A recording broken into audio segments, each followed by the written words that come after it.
터키의 작가가 쓴 소설 중에 굉장히 짧은 소설이 하나 있는데 그 내용이 이렇습니다. 어떤 사냥꾼이 동물을 잡으려고, 짐승을 잡으려고 올무를 쳐놨어요. 근데 그 올무에 호랑이가 걸렸어요. 그래가지고 이 호랑이가 철장에 갇히게 됐습니다. 그래서 막 그 철장을 막 물어 뜯을듯이 막 호랑이가 막 그 안에서 철장을 부수고 나가려고 막 어르렁거리겠죠. 근데 그때 사냥꾼이 나타나서 이렇게 얘기합니다. 내가 여기 고기 한 덩이를 줄 테니까 너 야옹이라고 해봐. 호랑이한테 고양이처럼 야옹 이렇게 해봐. 호랑이가 그렇게 하겠어요? 호랑이도 자존심이 있지. 그래가지고 안 해. 그래서 뻗쳤어. 한 이틀, 3일 지나고 나서 또 나타났어. 사냥꾼이 와가지고 너 야옹하면 이거 줄 거야. 호랑이가 그때 야옹 했어. 그리고 나서 또 야 이번에는 당나귀처럼 힝 해봐. 또 호랑이가 하겠어요 안 하겠어요? 안 하겠죠. 호랑이가 막 울부짖고 난리가 났어요. 근데 며칠이 지나가지고 또 사냥꾼이 나타나서 고개를 흔들면서 야 이거 줄 테니까 당나귀처럼 힝 해봐. 그랬단 말이에요. 그러니까 호랑이가 배가 너무 고파가지고 힝 했어. 그랬더니 그 사냥꾼이 갑자기 당근을 줍니다. 그리고 이야기가 끝나요. 저는 이 내용을, 이 책을 읽고 굉장히 우리에게 주는 메시지가, 강력한 메시지가 있다. 이런 생각을 했어요.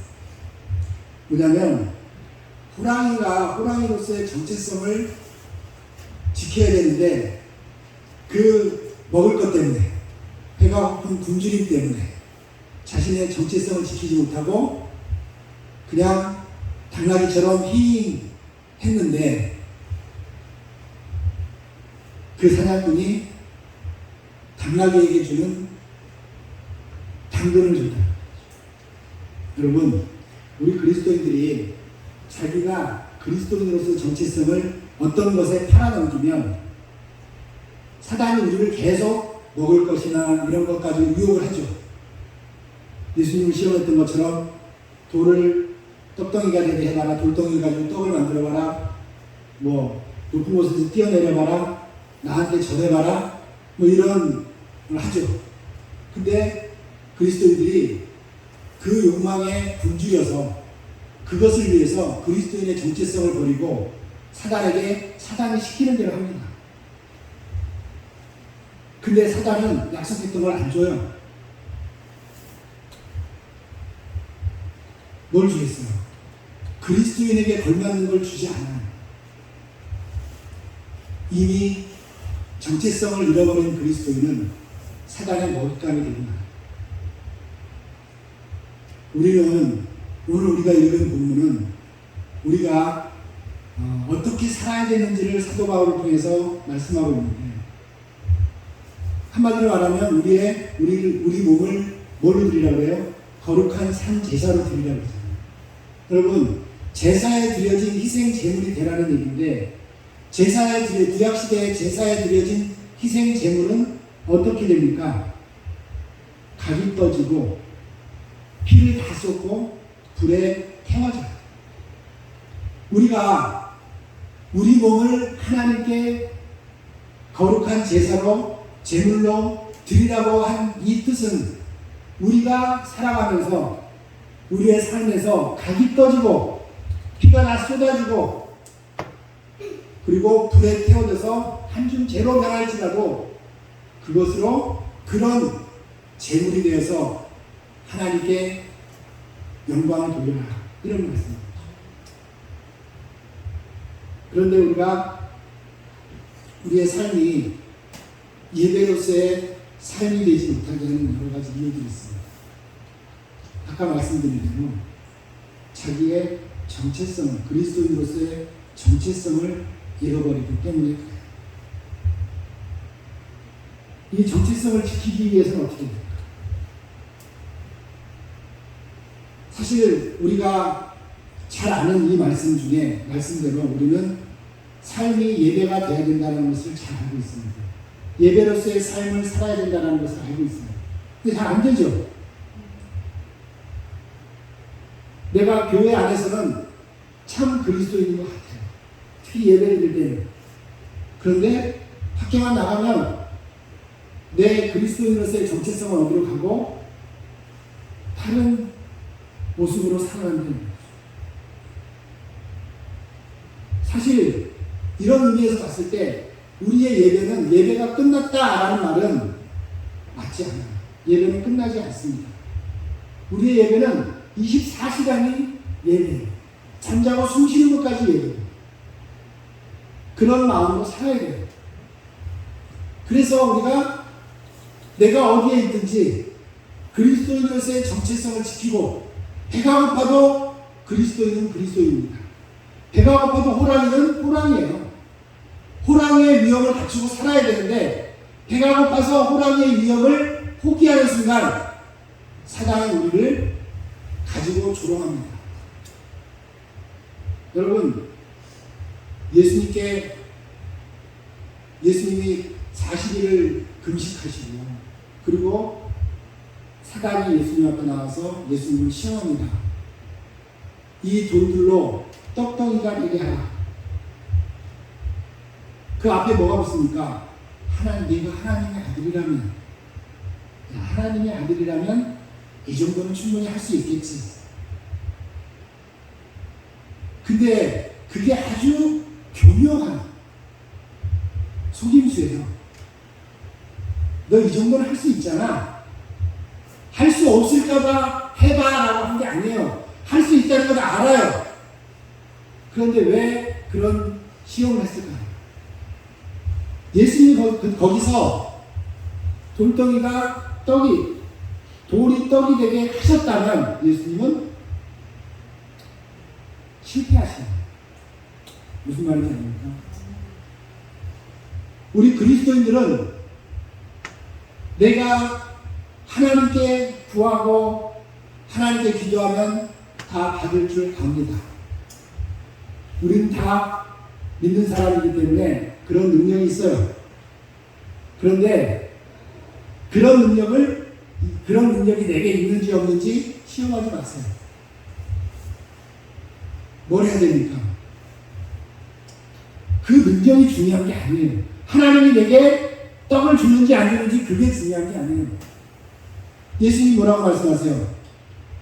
사람이 떡으로만 살 것이 아니라 하나님의 입으로 나오는 모든 말씀으로 살 것입니다. 사람은 떡 문제만 해결되면 되는 게 아니에요. 행복해지는 게 아니에요. 내게 지금 닥친 어떤 문제가 있어요? 그 문제가 해결되면 행복해질 것 같죠? 안 그래요. 그 문제가 해결되면 돼도 행복해지지 않아요. 잠깐은 행복할 수 있을지 모르겠지만 우리는 하나님의 말씀, 그 말씀이 우리에게 가져다 주는 것은 무엇일까? 우리는 그러면 우리가 말씀을 먹고 살아간다는 것은 어떤 것을 뜻하는 것일까? 우리 인간은 떡으로만 사는 게 아니라 다른 것을 먹어야 돼요. 어떤 것? 의미와 보람을 먹고 살아야 됩니다. 내가 어떤 일을 하는데 그 일에 의미가 있고 가치가 있다고 여겨지면 우리는 그 일을 열심히 할 수 있어요. 그러나 아무리 훌륭해 보이는 일도 내가 거기에 의미와 가치를 느끼지 못한다면, 보람을 느끼지 못한다면 우리는 그 일을 하지 않아요. 그래서 우리는 인간은 떡만 먹고 사는 게 아니라 밥만 먹고 사는 게 아니라 의미와 보람을 먹어야 됩니다. 그 얘기는 무슨 얘기냐면 우리에게는 육신의 생명이 있고 또 다른 생명이 있다는 거예요. 하나님의 말씀을 먹고 살아야 되는 또 다른 생명이 있다는 거예요. 그 생명은 우리가 스스로 먹여 살릴 수 있는 게 아니에요. 내가 먹는 맛있는 음식으로 살릴 수 있는 게 아니에요. 그 생명은 하나님께서 주시는 말씀, 그 안에 우리가 의미와 가치와 보람을 찾아서 그것을 내 생명의 양식으로 삼을 때 유지할 수 있는 생명. 우리가 그리스도인으로서의 정체성을 가지고 살아가야 되는데 그러지 못하는 것을 우리는 잘 알아요. 왜? 내가 삶의 현장에서, 삶의 터전에서 어떻게 사는지, 어떤 모습으로 살아가는지 그것을 여러분 스스로가 잘 알고 있을 것입니다. 그런데 여러분, 이 우리가 삶이 예배가 된다라는 이런 그 전제가 가능해진 건 두 사람의 훌륭한 신학자들 때문이에요. 한 사람은 루터라는 사람이고 한 사람은 장 칼뱅이라는 사람. 마틴 루터가 종교 개혁을 일으키고 그리고 마틴 루터가 주장했던 건 만인 제사장사. 그때까지 가톨릭 교회는 성직자가 제사장 역할을 하고 성직자가 아니면 죄를 회개할 수도 없고 성직자가 아니면 구원을 받을 수도 없어. 죄를 용서받을 수도 없는 그런 시대. 그때 루터가 이렇게 얘기합니다. 우리 모든 그리스도인은 다 제사장이다. 이제 그 얘기는 무슨 얘기예요? 그 제사장, 우리가 다 제사장으로서 죄를 용서하고 용서받을 수 있다는 것 스스로. 어떻게? 제사장이 하나님과 관계를 가졌던 것처럼 우리가 이제는 직접 하나님과 관계를 맺을 수 있게 됐다는 겁니다. 예전에는 그게 안 됐어요. 성직자를 통해서만 하나님과 교통할 수 있었어요. 중세시대에 종교개혁이 일어나기 전까지. 그래서 루터가 모든 사람들이 다 제사장의 역할을 할 수 있어서 이제는 직접 하나님과 교통할 수 있게 됐어요. 그게 첫 번째 단계고, 두 번째, 그 뒤에 나타나는 장 칼뱅이라는 신학자, 우리 장로교단의 신학을 세운 이 장 칼뱅이라는 신학자가 이렇게 얘기합니다. 모든 그리스도인은 다 소명받은 사람이다. 그걸 신학적으로는 직업 소명론이라고 해요. 그때까지만 해도 소명이라는 단어를 쓸 수 있었던 것은 성직자밖에 없었어요. 신부들, 사제들, 교황. 이런 성직자들만 소명을 받고 그들만 하나님의 부르심을 받은 자들이었어요. 그러나 칼뱅이 이렇게 직업 소명론을 얘기하면서 우리 모든 그리스도인은 이제 무슨 일을 하든지 그 그리스도인이 하는 일은 다 하나님의 소명에 의한 것이다. 자, 그렇다면 우리가 이제 직장에 나가서 자기에게 맡겨진 일을 할 때 그때 그 일은 우리가 예배를 드리는 행위와 다른 일일까요?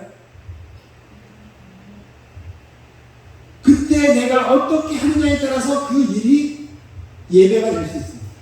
내가 머물러 있는 장소가 예배 장소가 되고 나의 몸짓, 손짓, 언행 하나하나가 다 예배의 요소가 될 수 있다는 겁니다. 지금 우리가 예배 순서대로 주보에 나와 있는 순서대로 예배를 드리고 하는 이 예배만 예배라고 고집한다면 저 문을 열고 나가는 순간 우리는 예배가 끝났기 때문에 이제는 예배자가 아니라 그냥 직장인으로, 학생으로, 가정주부로 그냥 살아가는 겁니다. 어제 제가 이게 꼭 이렇게 발꼬리를 잡는 것 같아서 그런데 어제 그 방송을 보면서 그 여자 MC, 두 분의 MC가 있었는데 여자분이 이런 얘기를, 자녀 교육에 대한 얘기를 하면서 자기는 아이들이 주일 예배만 열심히 잘 드리면 평소에는 간섭을 안 한대요. 그냥 프리하게 내드리는 거예요. 여러분 다 들으셨죠? 네. 기억이 나실지 모르겠어요. 그 얘기를 듣는 순간 저건 뭐가 오해의 소지가 있다. 왜? 여기서 예배 잘 드리고 나가서 애들은 분명히 자기들 마음대로 사는데 어른들도 그렇게 못하는데 아이들은 오죽하겠어요? 그런데 그 아이들을 그리스도인으로서의 정체성을 지키라고 가르치지 않고 그냥 다른 애들과 똑같이 살게 내버려 둔다면 이 예배가 무슨 소용이 있겠습니까?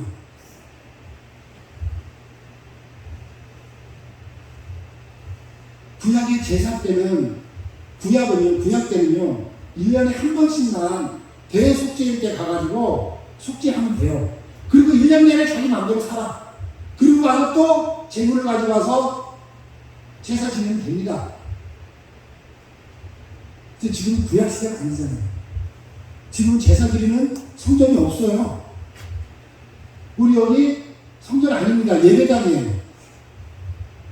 여기가 성전이 되려면 지성소, 성소가 나눠져야 되고 번제단이 있어야 되고 여기서 태우고 피 흘리고 해야 돼요.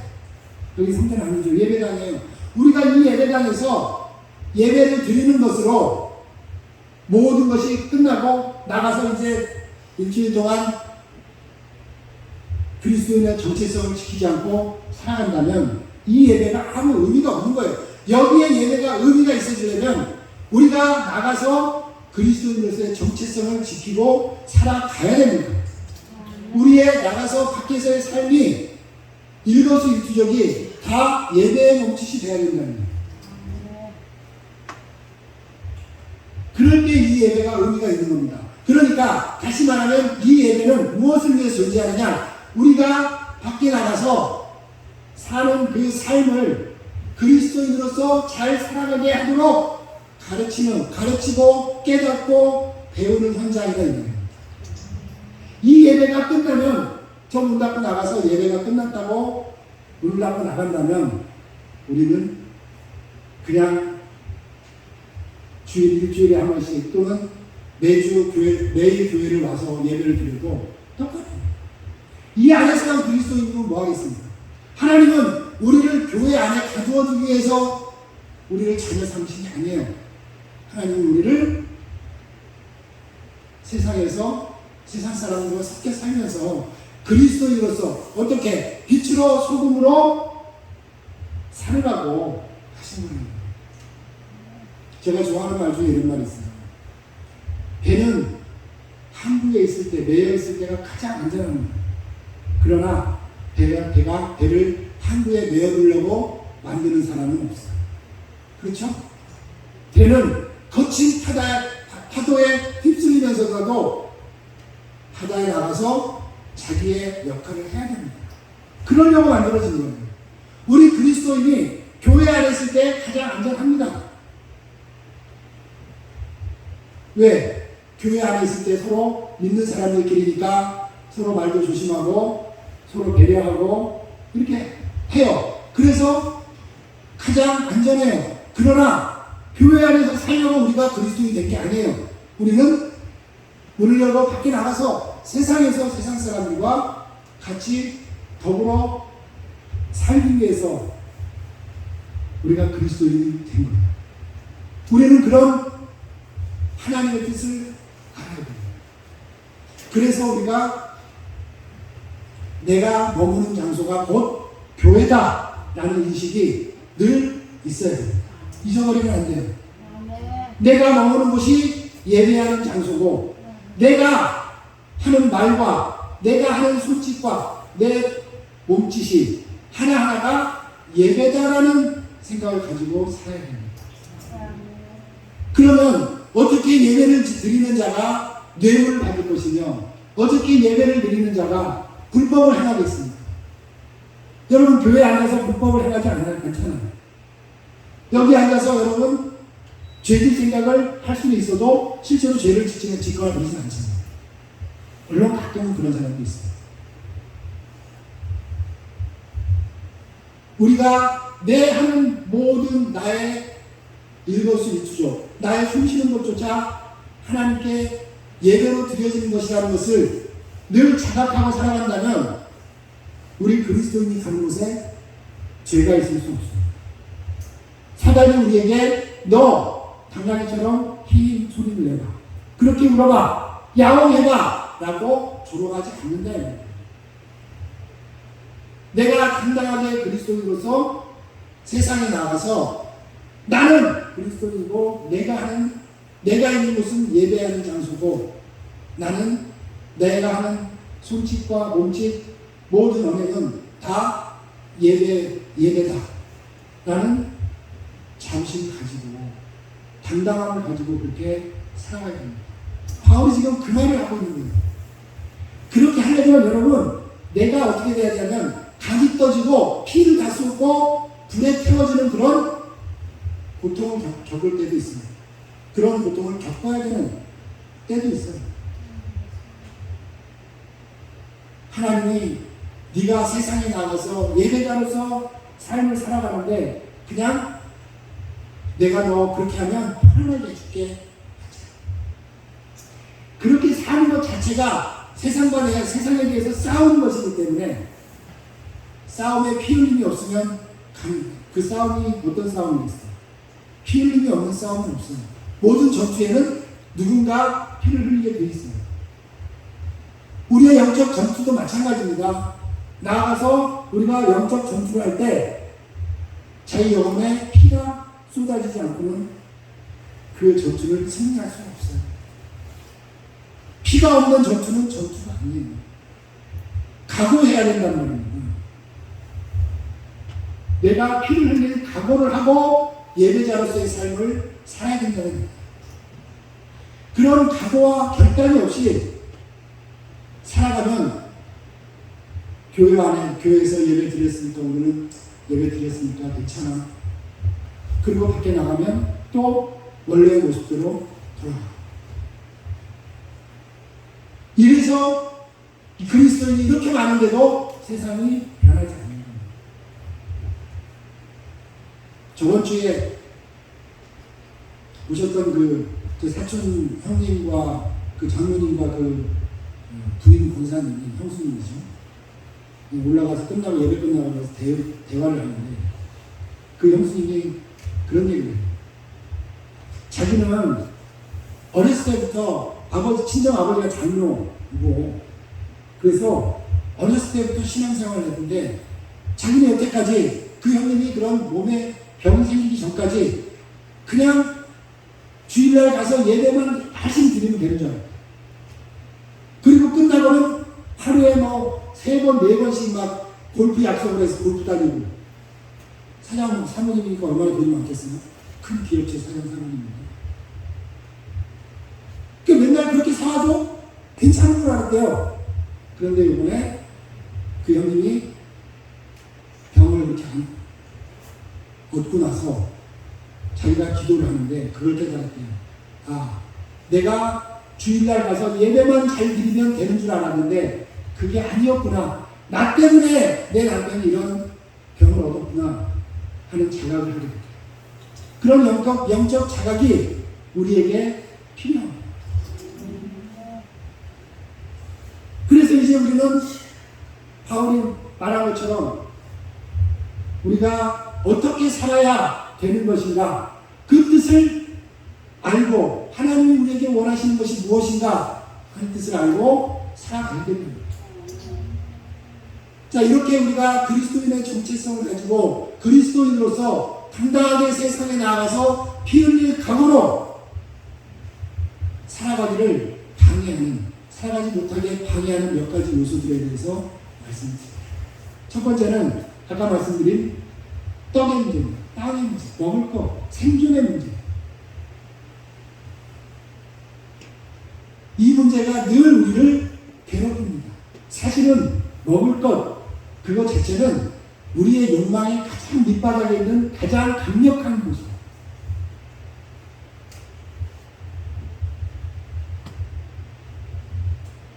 이런 독일의 신학자 중에 헬무트 틸리케라는 신학자가 있는데 아주 천재 신학자.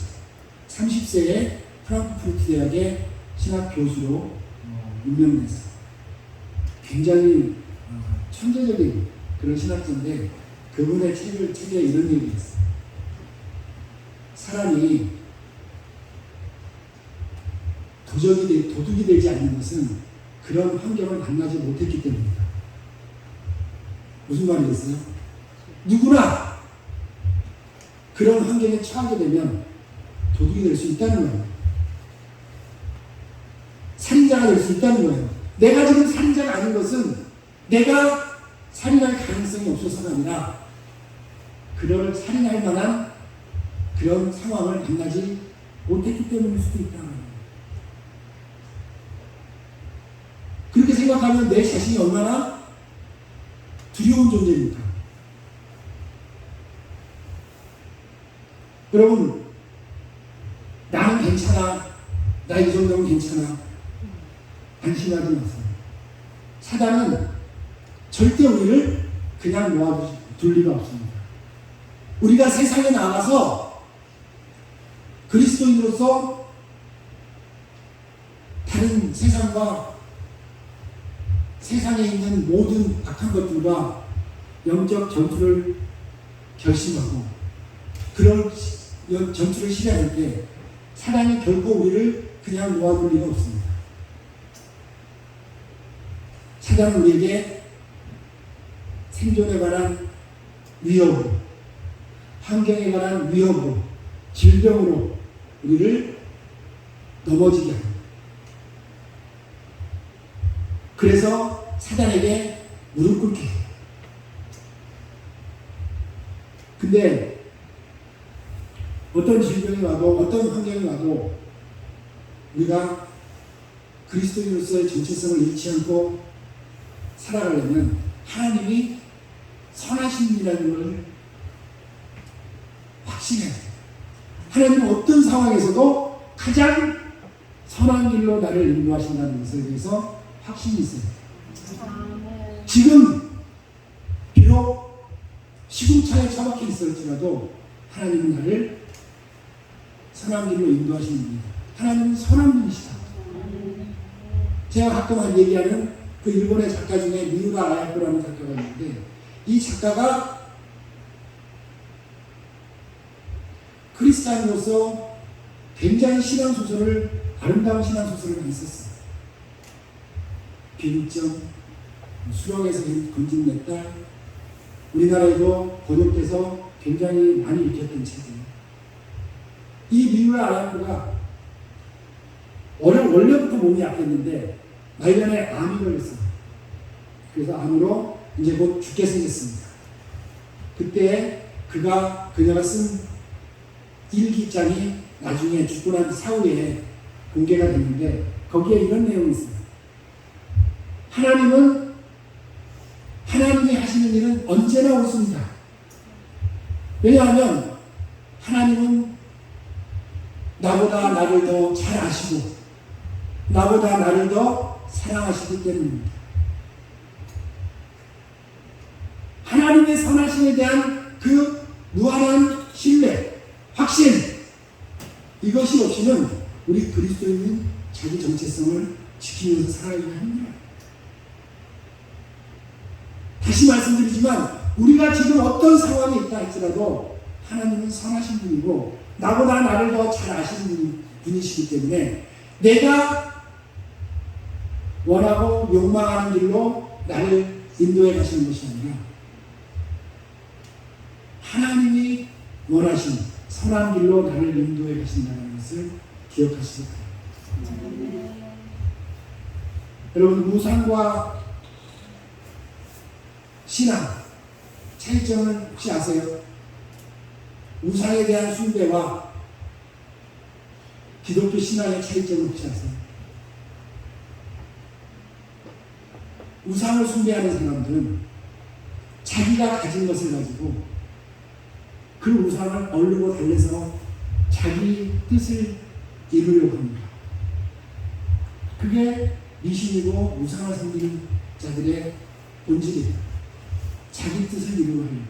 그러니까 이런 거죠. 내가 제사상을 잘 차려놓고 그게 제사상을 잘 차려놓고 대접을 하니까 제발 좀 내 마음속에 있는 내 소원을 좀 들어주세요. 그 소원이라는 게 뭐겠어요? 결국 자기가 잘 먹고 잘 사는 것이겠죠. 자기가 욕망하는 것이겠죠. 높은 자리에 올라가고 남들보다 많이 가지고 남들보다 명예롭게 사는 거, 이런 것들이겠죠. 그래서 자기 뜻을 이루고 자기를 성취하는, 우리가 자아 성취라는 말을 많이 쓰잖아요. 그런데 기독교 신앙은 그게 아닙니다. 기독교 신앙은 철저한 자기 부인과 자기 부정을 통해서 자기를 부정하고 하나님의 뜻을 이루기 위해서 자기를 부인하고 십자가의 길로 가는 거예요. 그 차이가, 분명한 차이가 있어요. 다른 종교, 기독교가 아닌 다른 종교에서는 결국 목적이 자기를 강화시키고 자기 안에 있는 자아를 성취하는 거예요. 그러나 예수님은 이렇게 말씀하십니다. 누구든지 나를 따라오려거든 자기를 부인하고 자기 십자가를 지고 나를 따를 것입니다. 누구든지 자기 목숨을 얻고자 하면 잃을 것이요, 잃고자 하는 자는 목숨을 얻을 것입니다. 여기서 목숨이라고 쓰여진 단어는 헬라어로 푸시케라는 단어예요. 푸시케라는 단어는 육신을 얘기하는 게 아닙니다. 자아를 얘기해요. 자아. 이 푸시케라는 단어에서 영어의 사이코라는 단어입니다. 마음, 심리. 그죠? 그래서 자기의 자아를 고수하고 고집하고 얻고자 하는 자는 결국은 잃을 것입니다. 자기의 자아를 버리고 주님을 쫓아가면 얻을 것입니다.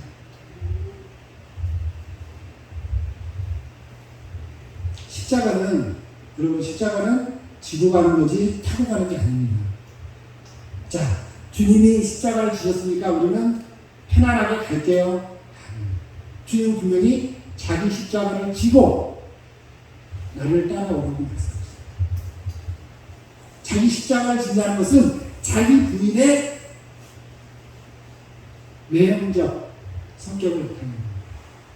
결국 무슨 얘기냐면 자기를 부인하는 것이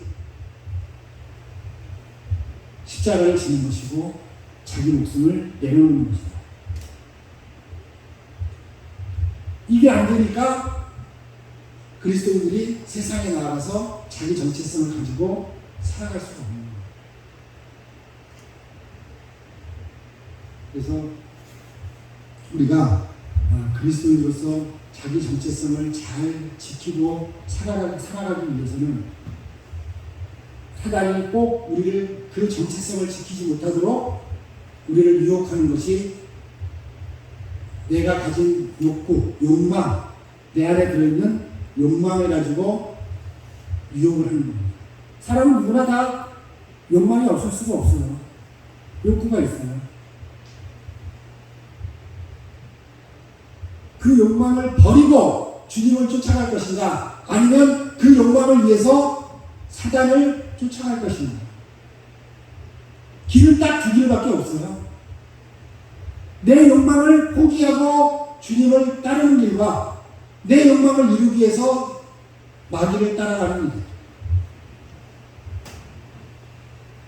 내 욕망을 포기하지 않고 주님을 따르는 길은 없을까요? 제가 성경을 읽어보니까 없습니다.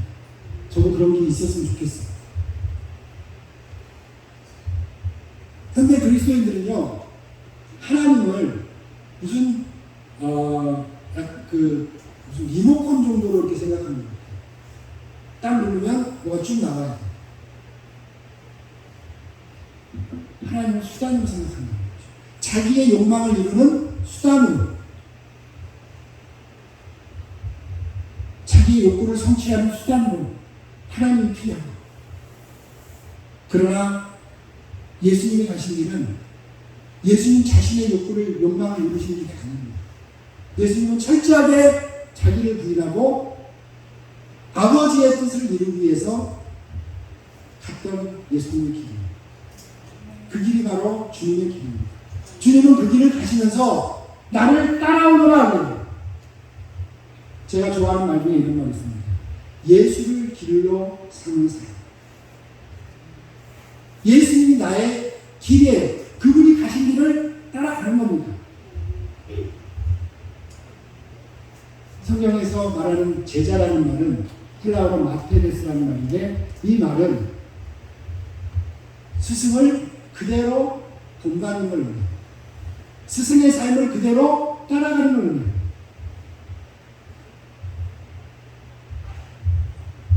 주님은 험한 길을 가셨으니까, 우리는 이제 좀 넓고 편한 길로 갈게요. 주님이 이미 다 하셨으니까 우리는 그렇게 가면 되잖아요. 안 되겠더라고요. 그게 아니더라고요. 저도 그런 줄 알았어요. 많은 사람들이 그렇게 가르쳤고 그렇게 배웠어요. 그러나 그게 아니더라고요. 여러분, 사람은 그래야 안 그래요. 주님이 이미 그 고난을 다 당하셨으니까 우리는 이제 안 당해도 돼. 우리는 편안하게 룰루랄라 하면서 노래 부르면서 갈 수 있어. 그렇게 왔어요, 여기까지? 아니죠. 경험으로도 아시잖아요.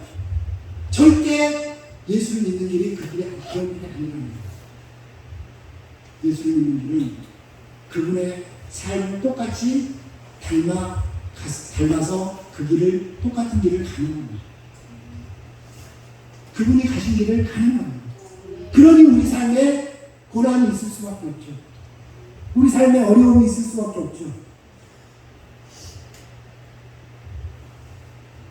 그러나 주님께서 우리에게 승리하시는 모습을 본을 보이셨어요.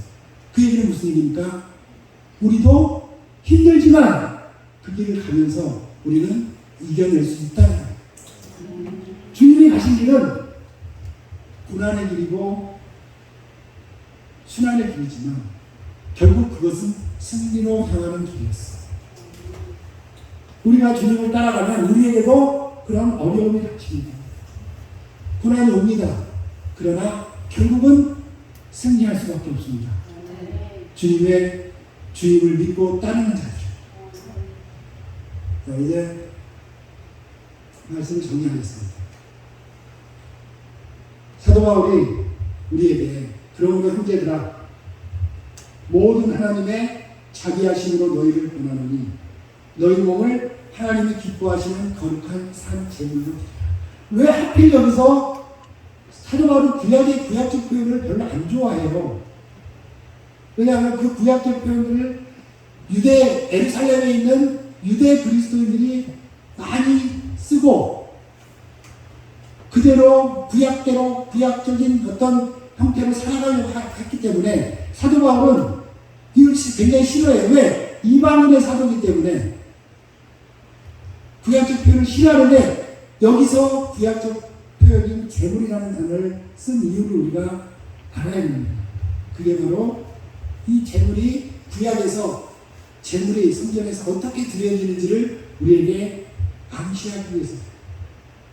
우리가 거룩한 산제물로 살아간다는 것은 결국은 우리가 각이 떠지고 피를 쏟고 불에 태워지는 그런 제물의 삶을 살아야 된다는 거예요. 우리가 세상에 나가서 그리스도인의 정체성을 가지고 그리스도인으로서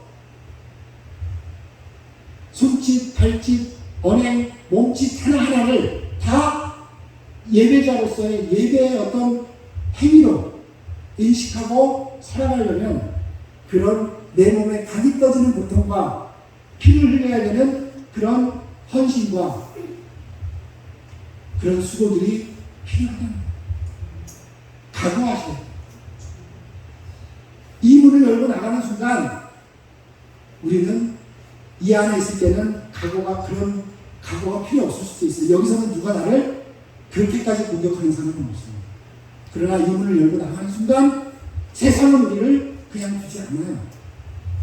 빵으로 유혹하고 또 내 안에 있는 욕구들 가지고 나를 유혹하고 미혹해요. 그럴 때마다 우리가 넘어지고 또 깨지고 다시 돌아와서 또 주일 예배 드리고 또 힘을 얻어서 또 나가면 또 너 가서 넘어지고 깨지고 이걸 언제까지 반복해야 되겠습니까? 이 예배는 여러분 예배가 끝나면 안 돼요. 우리 그리스도인의 예배는 끝나면 안 돼요. 구약의 제사는 불이 다 타면 끝났어요. 그러나 우리의 예배는 끝나서 안 됩니다. 우리의 예배는 계속돼요. 이제 저 문을 열고 나가는 순간 우리에게는 새로운 예배 장소가 나타날 텐데 그 예배 장소는 이렇게 편안하지 않아요. 안락하지 않습니다. 내가 싸워서 쟁취해야 되는 것이 마치 광야의 그 모든 일정을 끝내고 여정을 끝내고 가나안 땅에 들어갔을 때죠. 여러분 가나안 땅이 편했을 것 같아요? 광야가 편했을 것 같아요? 이스라엘 백성에게 광야가 편했을까요? 가나안 땅이 편안했을까요?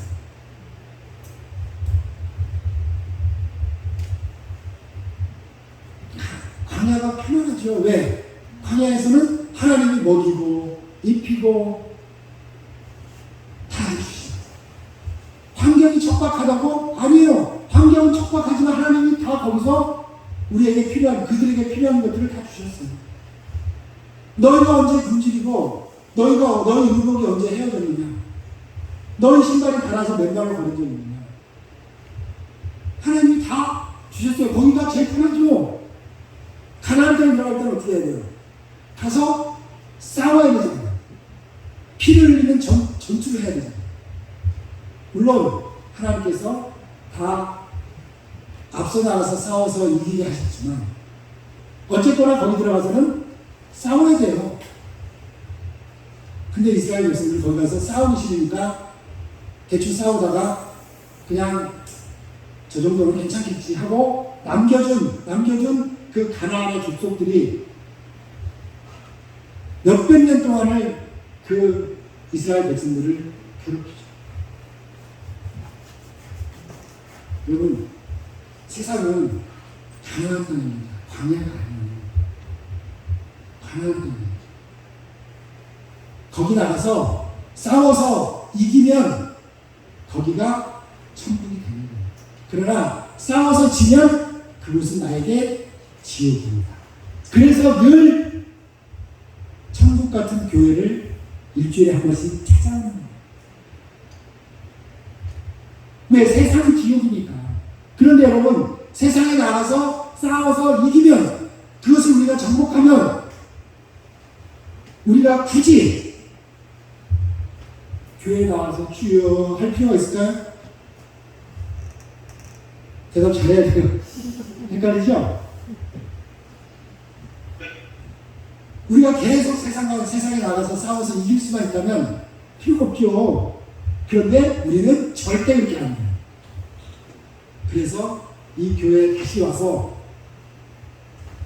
예배를 드리면서 하나님께 주시는 힘을 공급받고 또 나가서 싸울 힘을 충전해서 나가는 거예요.